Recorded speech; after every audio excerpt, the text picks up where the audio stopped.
Halo semua, apa kabarnya? Ketemu lagi bareng saya Rizky Abadi, tetangga online kamu. Tetangga, kali ini saya mau ngajakin kalian semua home tour ke rumah yang dari luarnya asik buat anak muda, sementara dalamnya asik buat anak-anak. Kayak apa rumahnya? Yuk kita lihat sama-sama Rumah Talang Merah. Halo, perkenalkan saya Tegar Abieza, Prinsipal Studio Ruangan Asa. Selamat datang di proyek kami Rumah Talang Merah.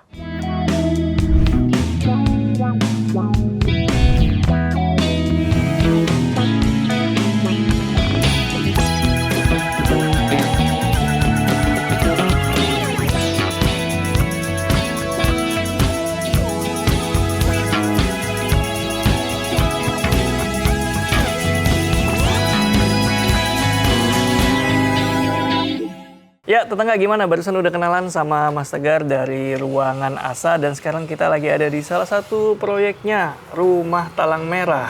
Ini proyek tahun berapa, Mas, ngomong-ngomong? Ini sebenarnya kita mulai desain dari tahun 2023 ya, sampai ke sekitar akhir tahun 2023 lah. Nah, terus ngomong-ngomong Rumah Talang Merah itu ngambil namanya dari mana tuh? Ya, sebetulnya Talang Merah itu jelas dari ini ya, kita betul-betul coba bikin satu distraksi elemen yang memang lainnya kan banyak kan putih gitu ya, color yang blocking gitu. Nah, ini kita ada satu detail yang memang kita sengaja beri warna yang berbeda. Dan ini dikonsepkan sebagai talang dari atas gitu ya, untuk dari itu masukin ke bawah. Jadi talangnya nggak cuma lurus gitu ya, ada zigzag juga, ada frame gitu. Iya, jadi sengaja kita dari eksplorasi dari bentuknya juga sih. Oke, identitasnya Rumah Talang Merah. Luas tanah, luas bangunannya berapa nih? Luas tanah sebenarnya sekitar 105, luas bangunan 155. Sebetulnya ini juga proyek renovasi ya, jadi bukan yang bangun dari awal, bukan ini. Jadi memang sebagian besar juga sudah jadi, sudah ada dak lantai 2-nya juga gitu. Jadi memang kita mana yang bisa kita coba adjust lah dari situ, karena tergantung dari permintaan dan lain-lain juga ya. Dan ini berarti tambahan nih, renovan ya? Iya, renovasi. Nanti kita lihat ruang apa di balik. Boleh. Tapi ini mobil muat, Mas ya? Muat. Kamu juga ya? Iya. Tinggi berapa nih? Kira-kira. Jadi kalau kita ini ya ke tol gitu ya, jalan tol MBC atau apa yang nggak boleh truk itu kan dia juga cuma 2,1 ya. Iya dong. Jadi sebenarnya ini 2 meter itu juga cukup mobil itu. Dan ini untuk satu mobil ya, kalau di sini? Satu mobil sebetulnya, satu mobil dan ada motor ya bisa di sini dari depan juga gitu. Nah ini konsepnya sebetulnya playful house. Playful house. Nah, playfulnya di mana nanti mungkin kita sambil lihat juga ya. Oke, nanti kita lihat dalamnya. Boleh. Dari luarnya sebenarnya ya playful bentuknya ya. Playfulnya ya bentuknya ya. Jadi, warnanya. oh ya sama ini kan owner kebetulan juga ada punya 3 anak ya. Nah jadi di depan ini sebetulnya ada 3 kamar yang bersebelahan gitu. Tapi bagaimana kita mengarrange itu sehingga bentuknya tidak kaku seperti ruko. Ya kan 3 kamar itu pasti butuh cahaya, butuh bukaan gitu ya. Oke. Gitu. Cakep ya, nanti kita lihat sama-sama. Nah, ini sebetulnya juga ada apa ya, satu elemen of surprise ya. Kita coba connect apa sih ini. Nah, mungkin sebelum dalam. Nah, tadinya memang ini tidak sampai belakang ya, kita sampai sini aja. Nah, di sini sebenarnya ada ruang, dia terkoneksi sampai sama ruang dalam. Jadi ini ada gudang yang mungkin nanti bisa dilihat juga. Jadi kalau meletakkan barang dari dalam, tapi ngambil juga bisa dari sini. Dia di dalam rumah, tapi bisa diakses dari luar. Gitu. Oke, berarti ini bisa diisi dari dalam, bisa diisi dari luar. Betul, seperti itu. Menarik, connecting nih. Connecting. Oke, aksesnya nyamping nih, Mas? Nyamping, ya. Berarti ini existing pintunya begini atau? Nggak existing, sebenarnya pintunya tetap di garis ini, cuman ke hadap depan.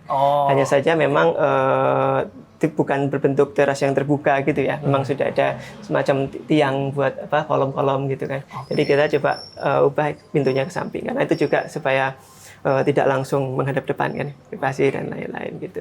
Karena kita pengen sedikit menyembunyikan apa keseruan di dalamnya sih sebenarnya. Wih, jadi makin penasaran. Jadi agak ini, nggak biar ketika dibuka nggak langsung gitu. Nanti malah semua orang masuk. Makin penasaran nih. Seperti apa keseruan di dalam? Yuk kita lihat sama-sama. Permisi. Assalamualaikum. Assalamualaikum, mari Mas. Wih. Jadi di balik pintu yang nyamping tuh ada apa nih, Mas Tegar? Iya. Jadi ada semacam foyer kecil gitu di sini memang untuk rak-rak sepatu ya, untuk bisa meletakkan barang-barang atau persiapan-persiapan gitu, mungkin naruh helm di dalam sini dan lain-lain gitu. Oke, ini sengaja pintunya barusan saya tutup supaya satu-satunya cahaya dari jendela ini. Jadi tetap dapat pencahayaan ya. Bisa. Memang karya-karya kita lebih banyak, selalu ada lingkarannya juga ya. Oh, gitu. Karena memang sebetulnya saya juga kalau dari art suka supermatism. Supermatism kan bentuk geometri dasar gitu. Makanya tadi kenapa sebetulnya dasarnya juga dari kotak, kita geometri dan lain-lain gitu-gitu. Mantap. Jadi salah satu ciri khas juga nih. Iya. Ada lingkaran. Oke. Kita lanjut ke area berikutnya nih. Ini kalau ini area apa nih Mas Tegar? Oke. Di sini itu tadi ya, jadi bagaimana kita melihat satu ruang itu potensinya bisa jadi apa saja sih gitu ya. Nah di sini kita cuma buka satu tempat gitu, dan kita desain sedikit duduk-duduk ini ya, tempat-tempat duduk ini sebetulnya ini memungkinkan owner, penghuni dan ini untuk melihat memanfaatkannya lebih jauh gitu. Salah satunya untuk layar proyektor. Oh, tembak proyektor di sana. Iya, di sana. Itu jadi memang ini ya, selain dari sebagai dock storage, kita memang pakai ini untuk jadi rak-rak gitu ya. Naik juga bisa untuk sebagai sirkulasi untuk naik ke sana ya, akses juga selain dari tangga. Supaya lebih tadi ya, karena konsepnya adalah playhouse ya, playful arsitektur. Jadi bagaimana ruang-ruang itu menggugah penghuni ya, atau yang dan anak-anak kuliah untuk kira-kira manfaatnya jadi apa nih gitu. Nyimpen di sini, naik-naik di sini. Jadi setiap ruang itu nanti supaya biar ada story-nya lah. Jadi pendekatannya adalah aktivitas pemilik rumah ya? Betul, aktivitasnya. Nggak berangkat dari desainnya Mas Tegar aja berarti? Ya, jadi desain itu pasti juga sebagai jembatan kan. Bagaimana kita mewadahi, melihat, dan membaca kemungkinan. Ya. Jadi bagaimana, apa sih yang nantinya akan digunakan, akan dimanfaatkan, apa yang bisa digapai dari sesuatu yang setelah kita desain gitu juga kan. Mantap ya penjelasannya. Tapi ada satu hal yang bikin salfok nih, Mas Tegar. Kenapa ada tiba-tiba perosotan sebesar ini di dalam ruangan? Ya, itu dia. Ini bisa jadi satu main konsep dari Playful itu sendiri ya. Jadi bagaimana suatu tambahan yang mungkin menyenangkan juga, fungsi sebagai, sebenarnya kan pengen ada akses turun yang cepat gitu ya. Kalau warnanya tetap merah ya, karena sesuai temanya di depan gitu. Jadi dan juga sebagai distraction elemen dari hal-hal yang lainnya yang sifatnya mungkin jadi background ya, jantung atau petak utama dari bagaimana kita satu ruangan yang luas ini dihidupkan oleh satu perosotan ini sih salah satunya. Jadi juga main attraction di ruangan ini ya? Iya. Ini fungsi Mas? Fungsi. Saya tiap kesini pelosot. Nanti kita cobain ya? Iya, nanti kita cobain. Pelosot gitu. Ya, dan yang menarik lagi adalah lebarnya juga kita setting biar untuk orang dewasa. Jadi bisa untuk semua akses di sini gitu ya. Jadi memang ini kekuatan dan ini juga kita pertimbangkan semua. Keren ya, jadi buat bermain anak juga nih di dalam rumah. Padahal ini living room nih, iya kan Mas? Iya, living room. Challenge-nya adalah bagaimana benda yang sebesar ini gitu tetap bisa dimanfaatkan bawahnya mungkin jadi apa gitu. Karena kan kita tidak boleh kesannya jadi jadi nggak bisa lihat TV atau apa gitu. Tetap bawahnya bisa ada TV. Oke, menarik. Ngomong-ngomong soal besar, saya jadi penasaran. Ruangan ini ujung ke ujung sini berapa Mas? Besarnya kurang lebih 4 meter lah, 4,5 ya. 4 meteran lebih ya? Ya, 4 meter lah. Kira-kira 4,3 sekian kan ya. Iya. Jadi segitulah. Untuk lantai pakai granitel ya? Ya, pakai motif semen tuh. Cakep Mas. Di ujungnya juga kayaknya masih tempat bermain nih. Iya, nah ini mungkin bisa lihat juga. Gimana ceritanya nih? Jadi challenge dari bagaimana kita merenovasi ya, karena renovasi itu kan kita pasti memikirkan existingnya seperti apa. Nah, existing itu ketika sudah full, terus kebutuhannya lebih banyak lagi yang masuk situ, berarti kan kita harus berpikir, bagaimana memenuhi itu semua. Tapi kan kita ada faktor-faktor lain yang harus dipertimbangkan kan, bagaimana pencahayaan, bagaimana itu nanti jadi mungkin resapan dan lain-lain hal-hal itu. Nah, ini kita sengaja buka, tadinya ini dark. Full gitu. Kita buka selebar ini. Yang pertama untuk tadi komunikasi ya, karena ininya adalah bagaimana kita melihat arsitektur sebagai bukan hanya dari bentuknya, tapi bagaimana itu memancing tadi ya, maknanya, komunikasi, apakah dan lain-lain. Yang kedua tadi pencahayaan itu tetap pasti ya, pengawan gitu. Dan juga ya tadi lagi-lagi satu ruang yang manfaatannya bisa banyak gitu. Ini kayak bisa dibuka Mas? Iya, nah jadi Itu kita tinggal model gini aja. Luar biasa. Dan ini juga kita juga desain yang manual gini juga ya, karena mungkin ada keasikan tersendiri bagi mungkin anak untuk coba buka gitu kan. Terus juga sebetulnya ini terkoneksi dengan area dapur ya, kitchen gitu. Yang tadinya memang ini kan dapur. Nah, dapur itu kan satu agenda juga di mana pasti kan ibu memasak dan ini ya, dan menyiapkan makanan dan lain-lain. Itu juga kan salah satu inti dari rumah kan, bagaimana mungkin sarapan bersama dan lain-lain itu. Nah, itu dalam satu ruang yang tadi kesenangan itu melebur dalam satu fungsi ya. Seru. Dan ini ada peninsula apa island ya?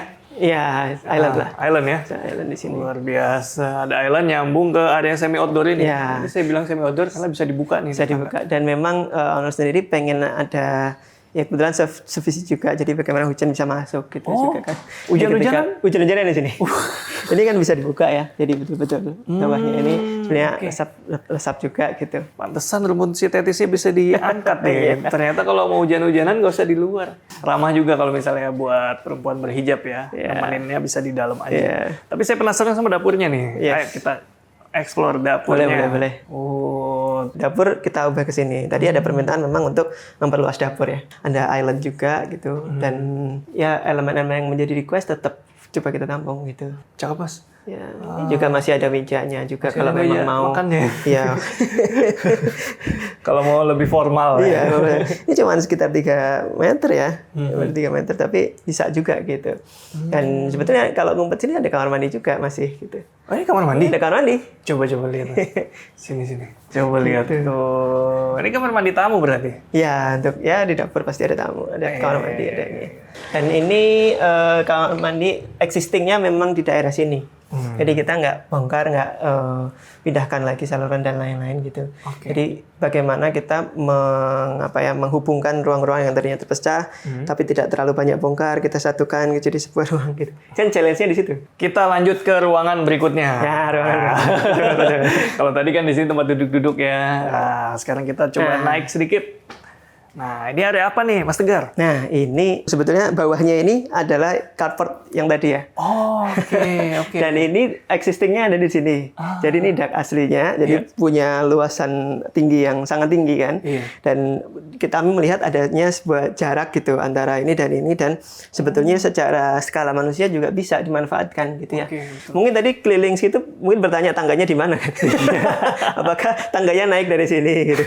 Nah, bagaimana tangga itu sebenarnya akses utama naik kita agak sembunyikan ke sini. Sebenarnya ini tangga tuh. Oh iya. Jadi kan lihat tangganya di mana keliling-keliling. Oh ternyata yang ngumpet di sini. Nah, ini juga sebetulnya sebagai transisi. Jadi supaya tangga itu biasanya kan langsung tangga naik biasa ya. Tapi ini kita coba kasih transisi dulu, naik sedikit bordes yang tadinya biasanya bordes itu cuma kosong, kita jadikan ruangan. Gitu. Nah, ini bisa buat sholat, bisa buat main, bisa buat ini. Karena sesuai dengan konsepnya, level arsitektur, jadi setiap ruangan bisa dimaknai sesuai dengan makna penghuninya. Seperti apa? Floor to floor-nya berapa nih, Mas? Ini floor kan? Iya, floor to floor berapa nih? Cukup tinggi sih. Kalau ini kan berarti, ya dasarnya ya. Ini sekitar 3,6 lah ya. 3,6 ya. Jadi memang naiknya sedikit kan. Ini kan kita masih yang penting 2 meter ya. Ada misalnya 2 meter, 1,8 atau 1,9 pun cukup gitu skalanya. Nah, tantangannya kan membaginya. Mobilnya cukup, ininya tidak keturunan gitu. Makanya kita di sini pakai, bukan kita cor, bukan kita apa, cuman pakai macam mezanin. Nah, yang biasanya kita anggap mezanin itu hanya bisa di dalam kamar, dalam ruangan. Ini juga bisa sebagai elemen luar kan? Kalau kita lihat carport tadi kan di luar. Iya, itu ke-expose tuh. Iya, terekspos kan ini gitu, langkahnya gitu. Nah, sebenarnya bisa juga. Bawah ini udah ruangan luar nih. Iya, benar. Nah, kita cari tipisnya, kita cari ini. Gitu. Kalau floornya pakai apa dia? Dia pakai multiplex standar lah. Multiplex? Iya, multiplex yang tebal gitu kan, cursive floor. Terus kita lapis lagi pakai APL. Gitu. Nah, kalau ini pintu apa? Itu tadi, mungkin tadi sempat kita singgung. Di belakang carport tadi kan ada semacam bukaan ya. Nah, ini adalah gudang di situ. Gudang. Iya. Jadi sebetulnya ini kalau kita lihat dari depan cukup luas juga kan. Gudangnya luas ya. Seperti kamarnya Harry Potter lah. Jadi kamar nih. Ada di bawah tangga. Iya, betul. Oke, ini tangganya yang ngumpet. Coba lihat. Nah, ini tangganya kalau tadi di depan nggak kelihatan ya, clean banget. Nah, di baliknya nih. Ya. Tangga. Dan juga ini ada jeda ya sedikit gitu. Iya. Juga kita manfaatkan buat meletakkan sesuatu juga ya. Biasanya kan kalau di samping tangga kita lihatnya railing gitu. Iya. Sampai Jadi rak buku ya. betul, rak buku, mainan. Cakep Mas. Oke, boleh kita lihat area selanjutnya nih. Mas. Kita udah sampai lantai 2. Yes. Berarti ini area private ya, kamar. Ya. Total ada berapa kamar? Total ada 3 kamar anak plus 1 kamar utama. Yang ada kamar mandi dalam juga. 4 ya berarti? 4 kamar. Nah, kalau kamar utama ini? Ya, ini ada kamar utama yang punya balkon kecil. Tuh udah ada treadmill sendiri tadi yang tadi disebut. Oh iya. Ternyata udah ada. Sudah ada di atas. Di atas bisa. Akses merusutnya dari sini ya. Untuk safety udah dipikirin lah ya sama ownernya, udah diamanin semuanya tuh. Dikasih pembatas, jadi cuma Kasih bisa jaring lewat juga. sini. Terus dikasih jaring juga. Iya. Ini kalau diinjek aman Mas? Aman. Itu Coba, Mas. bisa gini ya. Oh tuh. Wih. Kan? Bisa tidur-tiduran lah. Bisa tidur duluan juga. Mas takut sih Mas. Buat anak kecil. Oke. Bisa kan? Keren. Jadi memang kita bisa sampai sana ya. Jadi membaca buku dan lain-lain kan bisa untuk sambil santai di situ gitu kan. Sender-senderan gitu. Pendekatannya keren Mas. Jadi bukan cuma buat safety tapi bisa dimanfaatin buat duduk-duduk, Duduk-duduk juga. tiduran, aktivitas deh ya. Aktivitas, yes. Oke, nah ini ada beberapa pintu di depan. Apakah ini kamar-kamar yang tadi Iya, disebut? yang tadi disebut. Jadi challenge-nya akan bagaimana itu cukup 3 kamar dengan lebar tadi ya sekitar 7 sampai 8 meter tadi ya. Sekitar itu bisa cukup dengan 3 kamar gitu. Oke, coba kita lihat Mas. Kalau yang di ujung apa tuh? Nah, ini ada kamar mandi. Oh, coba deh. Jadi total kamar mandi ada 3 ya, bawah 1, sini 2. Oke. Nah, ini ada kamar mandi. Ini sharing ya? Ya, ini sharing. Linear ya? Ujungnya shower? Iya, jadi shop.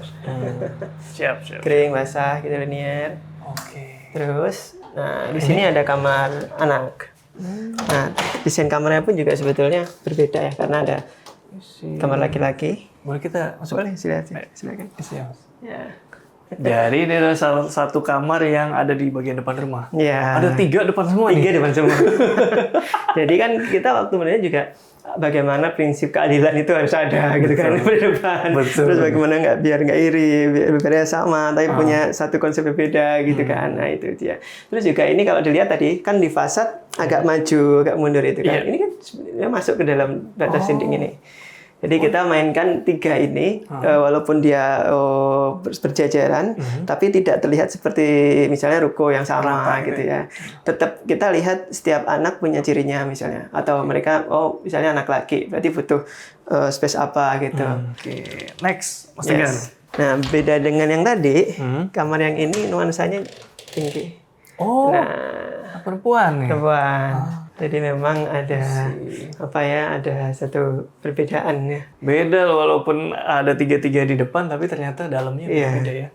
Ada dia punya ini ya, bisa dibuka gitu balkon. Menarik ini Mas. Ya ini memungkinkan untuk banyak kemungkinan ya. Walaupun ruangnya kecil, kan kita bisa lihat ada perbedaan desain kan. Yang tadinya gitu, yang tadinya gini gitu. Selain penempatan furniture, ada juga yang di depan tadi ya? Iya, fungsi-fungsi tadi. Nah kalau ini ya dari dalam kan jadi fungsi, dari depan jadi fasad kan, jadi ekspresi kan. Oke, untuk lebarnya mirip-mirip ini. Ada plus ya, sekitar 24 mungkin ya. Iya. Oke. Ini kamar ketiga. Tapi kayak ini belum ready tetangga. Jadi kita explore yang lain aja yuk. Baru nyadar juga sih ini Mas. Ya, jadi kalau kita ngedak itu kan bisa ada yang pakai bekisting itu ya, atau kita bisa pakai bondek. Nah, bondek ini biasanya kan ditutup plafon. Nah, tapi ini sebetulnya kita bisa expose juga, kita kasih warna, kita kasih pencahayaan ya di sekitarnya gitu, sehingga ini juga hidup gitu. Jadi satu elemen yang menggugah satu rasa sendiri gitu mungkin. Jadi nah ini salah satunya kan itu kita expose gitu. Kan kalau kita lihat kafe-kafe juga ada kan. Nah, kenapa tidak memasukkan konsep itu ke dalam rumah? Kan bisa juga. Iya. Benar. Nah, soal ini Mas. Tadi kan kita udah lihat ya rumahnya tuh playful, well design gitu ya. Tapi ada satu fungsi yang belum kelihatan nih. Mungkin tetangga online juga penasaran nih kayak cuci jemurnya di mana tuh? Jadi jemurnya kita coba lihat ke atas ya. Oh, ada lagi. Taruh dikit. Ini kenapa ini tidak kan pasti di atasnya menyimpan sesuatu. Siap. Kali Nah, sebelum itu, mau ini tuh. Nah ini kadang ada juga kita kan mindsetnya bahwa ruangan selalu harus tertutup kan. Untuk misalnya bekerja gitu-gitu. Nah ini bisa kita letakkan di sudut ini aja kan, yang memunculkan interaksi dan lain-lain gitu. Oh, nggak harus dibuatkan. Nggak harus buatkan ruang, nggak harus ini. Jadi kan ada yang main itu udah nggak apa-apa. Oke. Sebelum naik ya. Siapa tahu kalau merenang itu di atas. Nah, kayaknya mini golf. Infinity pool ya. Ayo ikutin terus. Jadi ketika kita lihat tangga dan ada ini ya ruangan yang sisa gini, kita kan pasti memikirkan bagaimana ini jadi plafon, ini kan daknya masih di sini. Nah di antara plafon dan dak itu pasti ada jarak kan. Betul. Nah kita bisa memanfaatkan jarak-jarak itu untuk jadi tempat penyimpanan misalnya, apalah yang ada di sini gitu kan. Oh iya. Karena menuju area cuci jemur di sini dimanfaatkan untuk menyimpan barang-barang cuci jemur. Ya. Ayo sini. Oh. Ya terbuka buat ini aja sih. Iya. Cuci jemurnya di sini. Jadi satu khusus ini, terus ini untuk terbuka di belakang gitu ya. Nah ini buat maintenance sistem air, AC dan lain-lain itu ada sendiri. Kita dak juga dan juga bisa untuk lihat sekitar juga ya. Oke. Nah, dan ini ada hobi sepeda. Walaupun tadi di depan mungkin nggak nyadar yang tertutup itu sepeda juga. Jadi sepeda disimpan di depan, jadi fasad. Yang dibungkus. Iya. Oke, ini laundry di sini. Nah, kita keluar. Ini rooftop nih. Rooftop juga. Oh, mantap. Kita masih punya sedikit ruang di sini lah. Oke. Gitu. Ini dak yang baru ya. Jadi kita ngedek baru di sini, existingnya kan di bawah. Kita masukkan ruangan kecil aja sih sebetulnya. Existing 2 lantai ya. Dan ini future-nya rencana mau jadi mini golf dan lain-lain sih sebetulnya. Bisa sih. Ya, memang itu. Belum beli itu. Jadi bisa duduk-duduk, pasang lain-lain. Dan ketika tahun baru atau lebaran gitu, suka ada kembang api di mana bisa lihat dari sini. Katanya gitu. Bisa sih drive nih dikit-dikit. Iya. Cakep Mas. Tadi kita udah ini ya tetangga, udah ngobrol sama Mas Tegar soal rancangan, desain, dan tapi sekarang saya mau nanya-nanya sama pemiliknya nih Mas. Oke. Saya penasaran, kenapa sih bikin rumah Silakan. yang playful kayak gini? Boleh ya? Boleh. Ikutin terus tetangga. Oke. Cobain nih Mas. Aku juga, boleh silakan. Bener nih? Iya boleh. Buat kok. Bismillah. Wih, licin loh. Udah lama nih nggak melakukan ini. Kita coba.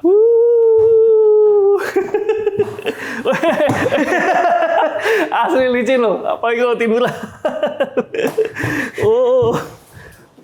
Licin ya? Seru mas. Tuh kan? Tuh, saya gini aja tuh. Udah sering. Oke, kita ngobrol-ngobrol ya. Ya, tetangga, masih di rumah Talang Merah. Selain Mas Tegar, sekarang kita udah ditemenin sama pemilik rumah, yaitu Mas Haikal dan Mbak Ika. Apa kabarnya nih? Alhamdulillah. Sehat. Nah, tadi ada beberapa pertanyaan yang belum saya tanyain ke Mas Tegar. Soal idenya nih, rumah ini. Kenapa bikin rumah yang playful begini? Coba aja ya.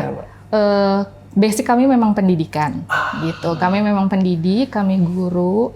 Kemudian kami ada interest memang sama dunia anak-anak. Kemudian dari kebutuhan juga. Jadi anak pertama kami butuh stimulasi sensori. Jadi yang panjang gitu ya. Jadi akhirnya kami coba provide rumah ini supaya bisa jadi tempat stimulasi sensori untuk dia, gitu. Kalau idenya kami lihat dari salah satu akun rumah di Jepang sebenarnya. Waktu itu kami tunjukkan sama Mas Tegar. Sebenarnya ragu ya, karena kok kayaknya aneh-aneh gitu permintaannya, idenya gitu. Tapi ternyata Mas Tegar justru menyambut idenya gitu. Mas, kami pengen punya rumah yang ada perosotannya nih. Oh iya, seru gitu. Mas Tegar tuh setiap kami memunculkan ide yang bisa dibilang gila, Mas Tegar tuh selalu menjawab dengan seru gitu. Semangat jadi. Nah, tadi berdasarkan desain yang diterjemahkan oleh Mas Tegar, berarti kalau in real life nih sebagai experience, sebagai user, experience-nya gimana nih desain rumah seperti ini? Membantu sih ya, membantu sekali, terutama jadi ibu gitu ya. Apalagi kalau pagi nih yang seru gitu ya. Kalau pagi misalnya saya buat sarapan, buat bekal gitu kan. Terus anak-anak biasanya di atas sama ayahnya, mereka prepare sekolah. Terus nanti kalau sarapan udah siap gitu ya, nanti mereka satu-satu turun tuh dengan sudah pakai seragam, sudah pakai tas gitu kan. Tapi kadang ada yang masih belum sisiran dan lain-lain gitu. Jadi seru. Terus nanti kita sarapan sama-sama gitu. Suara juga kan lebih terdengar ya. Kami tuh ingin connected gitu, connected di rumah ini. Jadi Mas Tegar menangkap itu dari kami gitu kan, menangkap makna itu dari kami gitu dan merealisasikan. Benar-benar mewujudkan asa sebenarnya. Sesuai ya, mewujudkan asa. Nah, waktu itu berarti ini proyek renovasi. Ya. Berapa lama waktu itu? Masih ingat nggak kira-kira? Setahun ya kira-kira. Hampir 2, setahun. 3 gitu. Sama interiornya? Iya, semua interiornya. Kalau pembangunan ruangannya sekitar 8 bulanan, kemudian interior dan lain-lainnya setahun. Masuk ya? Masuk ya. Oke. Kemudian ada tantangannya nggak nih pas proses renovasi? Mungkin dari Mas Tegar dulu. Kalau saya lihat ya, maksudnya kalau dari desain kan memang sudah existing yang sudah ada itu ya. Jadi bagaimana kita membongkar dak itu, terus dari strukturnya yang struktur existing, kemudian dijadikan 3 lantai tetap kuat. Terus kita juga harus berdampingan dengan hal teknis, misalnya seperti air, seperti apa yang sudah ada di sini kan, dan bagaimana yang ada di situ itu kita perbaikin lagi gitu. Misalnya tadinya mungkin resapannya langsung kita kasih dan lain-lain, hal-hal lain seperti itu sih tantangan. Sama ini perosotan itu challenging juga itu. Karena ada nambah-nambah struktur gitu ada. Enggak sih, tapi bagaimana kemiringan, dan ini kan pengkalkulasinya harus tepat ya. Artinya panjangnya, miringnya, artinya yang cukup untuk orang dewasa dia bisa juga ikut tapi tidak terlalu membahayakan gitu ya. Dan kita berdamai dengan struktur existingnya sudah ada, sehingga harus kita belokkan sedikit supaya tidak bahaya gitu-gitu kan di bawahnya. Itu yang kita challenge. Dan juga bagaimana playful ini jangan sampai justru malah menciptakan misalnya jatuh kenapa gitu-gitu kan. Jadi artinya safety-nya kan juga kita tambahkan itu. Tapi harus tetap estetik juga. Nah itu challenge-challenge gitu kan. Jadi ada faktor harus ini kan, harus fungsi gitu kan. Ada dapat estetika juga oke lah gitu. Tapi harus yang terutama itu aman dan juga menggugah untuk pemanfaatan lain. Itu sih yang saya cari. Jadi desain itu tidak yang 100% jadi. Tapi kami itu pengennya apa yang nanti bisa ditambahkan di situ gitu-gitu. Dan itu lebih lanjut ya. alhamdulillah juga disambut juga. Gitu. Kalau Mbak Ika ada Mas Haikal gimana nih proses renovasi rumah itu, ada tantangan tersendiri nggak? Tantangannya nunggu waktu lama ya. Pengennya langsung disulap gitu kan. Nggak sama pengennya 2 bulan jadi pasti. Tapi kami tahu kan semua butuh proses gitu kan. Alhamdulillah Mas Tegar sangat kooperatif gitu ya. Mau melayani kita yang banyak mau ini gitu, yang tiba-tiba karena sebelum di desain awal kan tadinya di depan itu kan belum ya Mas ya, belum ada yang foyernya itu kan gitu kan. Terus kita tambah lagi karena itu tadi kita membangun rumah ini, mendesain rumah ini tuh berdasarkan kebutuhan kita gitu kan. Oh kami pengen sendalnya ada di dalam, oh kami pengen clean, seperti misalnya yang island ini gitu kan. Kenapa? Karena saya tetap bisa siapkan makanan tapi sambil ngawasin anak-anak gitu loh. Jadi makanya di sini dibuat sama Mas Tegar tuh desainnya terbuka gitu. Nah kalau Mas Haikal ya Mas, apa sih arti rumah buat Mas Haikal dan Mbak Ika? Gantian deh boleh. Iya. Baik, kalau dari saya ya, karena memang dari keluarga saya anak yang cukup jarang di rumah gitu Mas. Dari SD bahkan saya sudah perjalanan 1,5 jam untuk sekolah dasar naik angkutan umum. Setelah itu SMP, SMA di pondok pesantren, kemudian kuliah ke Mesir waktu itu selama 5 tahun. Jadi kerinduan akan rumah itu memang sangat-sangat besar gitu ya. Jadi ya akhirnya sekarang memang nggak bisa jauh-jauh ya, kalau bisa dianggap sebagai family man ya memang saya bangga dengan sebutan family man gitu. Artinya kemana-mana ya ayo sama-sama kemana-mana kita bareng-bareng terkoneksi. Makanya saya pengen sebuah rumah yang memang nyaman buat anak-anak, karena memang betul tadi hakikatnya kalau orang dewasa sebenarnya juga anak-anak juga dalam dirinya, jiwanya gitu, suka yang namanya main gitu ya. Jadi artinya ya saya berusaha untuk bisa menjaga itu sih sama anak-anak gitu, karena saya yakin yang jadi core memory mereka nanti ya saat mereka tumbuh ini di rumah ini gitu Mas. Jadi based on pengalaman masa lalu nih. Keren juga ya story-nya nih. Kalau Mbak Ika gimana nih rumah yang ideal kira-kira menurut Mbak Ika gimana? Iya, balik lagi karena memang basicnya pendidikan, terutama saya ibu ya yang berusaha memfasilitasi apapun yang anak saya butuhkan gitu ya. Jadi ya anak saya butuh ruang stimulasi, kebetulan saya tahu ilmunya gitu kan, jadi sekalian diaplikasikan di rumah gitu. Jadi kalau teman-teman main ke sini, mereka bilang rumah ini kayak TK gitu kan, rumah ini tuh kayak komunitas, padahal sebenarnya enggak. Jadi memang anak-anak kami yang apa ya, menikmati ini, yang memanfaatkan ini gitu, termasuk pajangan-pajangan yang ada di sini itu semua karya-karyanya mereka gitu loh. Jadi dua kata mungkin ya, stimulasi dan apresiasi gitu. Kami ingin anak-anak kami tumbuh dengan apa ya, tadi terstimulasi dengan baik, kemudian diapresiasi dari rumah gitu loh. Jadi semoga mereka ketika di luar tuh sudah penuh dari rumah gitu loh. Cintanya tuh sudah penuh, kebutuhannya tuh sudah penuh dari rumah gitu. Jadi memang rumah ini tuh rumahnya anak-anak dan juga anak-anak yang ada di dalam dirinya kami nih. Wih, gitu. luar biasa. Keren ini. Keren. Tapi jujur tadi Mbak ketika masuk, saya kira ini dimanfaatin juga untuk proses belajar mengajar anak-anak luar gitu. Saya kira begitu. Kalau secara formal enggak gitu ya, enggak. Cuma kalau teman-teman main ke sini, jadi memang kebetulan saya jarang keluar gitu ya, cenderung tidak suka keluar rumah gitu loh, habis energi kalau keluar. Jadi caranya saya mengundang teman-teman saya ke sini gitu kan, karena kami seusia, punya anak juga dong kan gitu kan. Gimana caranya ibunya bisa nongkrong, bisa ngobrol dengan santai ya, anaknya di-provide di sini gitu. Makanya kami kumpulin, kami beli mainan-mainan yang selain digunakan sama anak kami, juga digunakan sama anak-anak teman kami. Kalau gitu. bercanda nih gini Mas, Gimana? Playground tanpa HTM. Oh, iya. Nggak perlu hitung jam ya. Iya, betul. Playground tambah Jadi ATM. tinggal pesan makanan, ibunya ngobrol, ngumpul gitu kan. Anaknya di sini nggak rewel gitu karena mereka juga terpenuhi gitu. Keren banget ya tentang episode kita kali ini. Selain rumahnya keren, juga kita dapat insight-insight baru nih, dan juga dapat pengalaman baru juga nih dari episode ini. Dan kalau misalnya ada tetangga online yang mau wujudkan asa, bisa wujudkan kemana? Boleh. Boleh lihat, cek aja di IG Ruangan Asa, di email juga Ruangan Asa Gmail, atau di IG saya juga Aziba juga bisa. Siap. Linknya udah saya taruh di deskripsi ya, Yes. seperti biasa. Makasih banyak ini Mas, Mbak ya. Sama-sama, Udah bolehin Mas. kita home tour, dan mudah-mudahan menginspirasi juga nih buat tetangga online. Amin. Amin. Oke, segitu dulu. Rizky Abadi pamit undur diri, semoga menginspirasi. Terima kasih. Ciao. Semangat.